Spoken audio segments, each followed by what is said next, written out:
নমস্কার, সকলকে স্বাগত আমার এই ছোট্ট একটা ইউটিউব চ্যানেলে। আমি হচ্ছি তোমাদের প্রিয় ড্রিম গার্ল। আজ হচ্ছে গণেশ পুজো, বুঝলে? আমাদের এই ক্লাবে গণেশ পুজো হবে। সো আমি সেই উদ্দেশ্যে রেডি হব। সো আজ তো কোনো খাওয়া দাওয়ার ব্যাপার নেই, দিদিরও ছুটি আছে। দিদি উপোস থাকবে না, সো ওর জন্য রান্না করতে হবে অবভিয়াসলি, স্বাভাবিক বিষয়। সো আমি চেষ্টা করব উপোস থেকে, আহ, মানে নির্জলা উপোস থেকে তারপর ভোগের কিছু রান্না করতে। মানে ভোগ মানে নিরামিষ অবভিয়াসলি। সো আমাদের এখানে তো নিরামিষ মানে তো পেঁয়াজ রসুনের ব্যবহার তো হয় না। মানে বাঙালিরা মানে নিরামিষ মানে নো পেঁয়াজ নো রসুন। তো চলো মর্নিং রুটিনটা শুরু করি। সবার আগে আমি জাস্ট এই ব্রাশ নিয়েছি আর কলগেটটা নিয়েছি। সো চলো শুরু করি আমার ডেইলি হাইজিন রুটিন। তো আমি এখনও মানে জাস্ট স্নান করে এসে জাস্ট ব্রাশ করব। তারপর ভোগের যে ফল এনেছিলাম সেটা দেখিয়ে দিই তোমাদের, ওকে? হ্যাঁ, মানে অনেকগুলো ফল এনেছি। সবার আগে এগুলোকে ধুয়ে ধুয়ে মুছে ঠাকুরকে মানে গোটা ভোগ দেবো, যেহেতু আমাদের নিরামিষ থালা বাসন নেই না। তো এই এনেছি হচ্ছে ডাব, কমলা, আপেল, একটা বেল পেয়েছি, জানো, অসময় বেল যদিও। এটা হচ্ছে মৌসুমি মৌসুমি আর এত বড় পেঁপে। হ্যাঁ, আপেল মাত্র 3টে এনেছি, মানে 250 গ্রাম এনেছি আপেল। আপেল কেউ খায়, মানে এই আপেল কেউ খায় না। আমার এই আপেলটা বিরক্ত লাগে খেতে, এত খচখচ শব্দ হয়। আমার একটু ওই যে যে কাশ্মীরি আপেলগুলো হয় না, কত সুন্দর সুন্দর খেতে। আহ, জাস্ট অসাধারণ। বেলটাকে ফাটিয়ে দেখলাম, ভালোই। আরেকটা হচ্ছে ডাব এনেছি 2টো, কলা এনেছি। তো এখানেই 500 টাকার ফল, বুঝলে? এই পেঁপেটা নিয়েছে 150 টাকা। এই তারপর এই ডাবগুলো নিয়েছে হচ্ছে 150 টাকা, মানে 75 টাকা করে এক একটা ডাব। ভাবতে পারছো এত দামি, এত ফলের যে এত দাম! বাপরে! এই এই যেইটুকু ফল আমি তো একদিনেই খেয়ে শেষ করতে পারবো। তবে মৌসুমি সস্তায় আছে, মৌসুমিগুলো নিয়েছে হলো 80 টাকা। ছাড়ো, মৌসুমি অলওয়েজ সস্তাই থাকে, কখনো মৌসুমির দাম হয় না। 1 কেজি মৌসুমি এনেছি যদিও। তো এবার আমি চুলটা চিরুনি করে নিচ্ছি, কারণ চুলটা শুকিয়ে গেছে। চলো এবার রান্না করা যাক। তো কড়াই বসিয়ে দিয়েছি, আর একটু সর্ষের তেলে 5 ফোড়ন সম্বার দিচ্ছি। 5 ফোড়নই সম্বার দিয়ে, আর কিছু লাগবে না এটাতে। তো এবার দিয়েছি হচ্ছে আদা, মানে আদাটা ছেঁচে দিয়েছি, ম্যাশ করে দিয়েছি, বুঝলে, হালকা। তো এবার এটাকে হালকা করে আঁচে ভেজে নেব কিছুক্ষণ, বেশিক্ষণ না, 15 থেকে 20 সেকেন্ড ব্যাস। তারপর এই কড়াইটা যখন গরম হবে তখন এই কাটা সবজিগুলো দিয়ে দিচ্ছি। দেখতে পাচ্ছ, সজনে ডাঁটা। তো এই বছর তার সজনে ডাঁটা শেষ খাওয়া। দিয়েছি হচ্ছে আলু, পেঁপে, তারপর কাঁচকলা, আর আর মিষ্টি লাউ দিয়েছি 1 পিস। এবার লবণ আর হলুদ দিয়ে একবার এটাকে জাস্ট ভাজবো। অনেকক্ষণ ভাজতে হবে এটাকে, যতক্ষণ না মানে এই সবজিগুলো আছে না, সবজিগুলোর কাঁচা গন্ধ চলে যায় ততক্ষণ এটাকে ভাজতেই হবে। তো চলো এটাকে আমি ভাজি।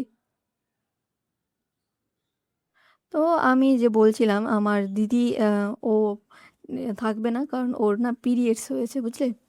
সো পিরিয়ডস হলে মানে না খেয়ে থাকাটা একটু মুশকিল। বাট আমি ওর জন্য ওর নামে পুজো দিয়ে দেবো। আমি 101 টাকার দিচ্ছি, মানে চড়াবা দিচ্ছি। আর তোর মিষ্টি খাই না খুব একটা, এর জন্য আমি ফল এনে দিচ্ছি। দেখো, 200 টাকার মিষ্টি দেওয়ার থেকে না 200 টাকার ফল কিনে এনে গোটা ফল দাও, আর অর্ধেকটা অর্ধেকটা ঠাকুরকে দাও, অর্ধেকটা নিজে ফেরত নিয়ে এসো। ওটাই ভালো, আমার যত মনে হয়, তাই না? তো আমি ওই মিষ্টি খাওয়ার থেকে এই ফল খাওয়াটা আমার মনে হয় অনেক ভালো। তো ডাব 2টো এনেছি। ডাব 2টো তো আমি আর আমার দিদি খাবো। ব্যাস, এটাকে একটাকে প্রসাদ করে আনবো, আর 2টো কেটে এক পাত্রে ঢেলে দেবো, ব্যাস। আর তারপর এই যে কমলা আপেলগুলো আছে এগুলো গোটা গোটা নিয়ে যাব একটা থালা করে, মানে প্লাস্টিকের একটা থালায় নিয়ে এসেছি। তো ওই থালায় করে নিয়ে যাব। হ্যাঁ, সত্যি গো, বাড়িতে যদি বাড়িতে থাকতাম তাহলে কত কিছু করে দিতাম ঠাকুরকে, খিচুড়িও ভোগ করে দিতাম, তাই না? হ্যাঁ, হবে না, আমাদের আমাদের কপালে আর এইসব জোটে না। তো আমি এটাতে জল দিয়ে দিয়েছি। এবার কাঁচা লঙ্কা চিড়ে দিয়ে দিলাম। ব্যাস, এটাকে কিছুক্ষণ নাড়িয়ে চাড়িয়ে ঢাকনা দিয়ে 5 মিনিট ফুটিয়ে নেব। 5 মিনিট যখন, এটা 5 মিনিট না, বেশিক্ষণও ফোটাতে পারো তোমাদের ইচ্ছে। তো আমি তো প্রায় 7-8 মিনিট ফুটিয়ে নিয়েছি। এইবার জলটা দেখবে অর্ধেক হয়ে গেছে। ব্যাস, আর তেমন কিছু দিতে হবে না, বুঝলে? খুব আর কিছু দিতে হবে না, এইভাবেই হয়ে যাবে। তো এটাকে জাস্ট অনেকক্ষণ সেদ্ধই করতে হবে। মশলা খুব একটা প্রয়োজনে, 5 ফোড়ন, আ- আ- আদা, জিরের গুঁড়ো, জিরের গুঁড়ো, আর লবণ, আর হলুদ গুঁড়ো, আর একটু পারলে একটু লঙ্কার গুঁড়ো দেবে। আর নামানোর আগে না একটু ধনে পাতার কুচি আর একটু চিনি দিয়ে দেবে, তাহলে চিনির জন্য স্বাদটা অলওয়েজ ব্যালেন্স থাকে। এইটা আমার মা আমাকে শিখিয়েছে, এই রান্নাটা। এই এই রান্নাটা আমি প্রথম রান্না করি ক্লাস 6-এ থাকতে। সত্যি বলছি, ক্লাস 6-এ থাকতে রান্না করেছিলাম এটা। তখন না ডালের বড়ি দিয়েছিলাম, যা টেস্ট হয়েছিল না। আমার মা বলেছিল, বাহ ভালোই তো হয়েছে, প্রথমবার রান্না করেছিস। তা আমি একটু ধনে পাতা কুচিয়ে উপরে থেকে দিয়ে দিলাম, ব্যাস। বেশি নেই অবভিয়াসলি, তাই অল্প একটু দিয়ে দিলাম। তো হয়ে গেছে আমার রান্না। এবার চলো রেডি হওয়া যাক। সো আমি রেডি হচ্ছি, দেখতেই পাচ্ছ। তো ড্রেস আর পারফিউম আর আর গা হাত পা ধুয়ে মানে স্নান করে নিয়েছি আবারও। জাস্ট মাথাটা হালকা ভিজিয়েছি, পারফিউমটা পরে নিয়েছি, ঘড়িটাও পরে নিয়েছি। ব্যাস, আর কিচ্ছু না। এইভাবেই আমি চলে যাব। আরে হ্যাঁ, সরি, লিপ বাম, এটাকে ভুলে গেলে হবে না। তো আজ অনেক করে মা কথা মনে পড়ছে, কেন মনে পড়ছে বুঝতে পারছি না। হয়তো অনুষ্ঠান বলে। অনুষ্ঠান হলে না আমার মায়ের কথা খুব মনে পড়ে আমার, সিরিয়াসলি বলছি। মা যে কী জিনিস, যার যার থেকে দূরে থাকে সে বুঝতে পারে। তবে আমার একটু প্রবলেম হচ্ছে, কিছুদিন হাঁটতে না প্রবলেম হচ্ছে, অনেকটা প্রবলেম।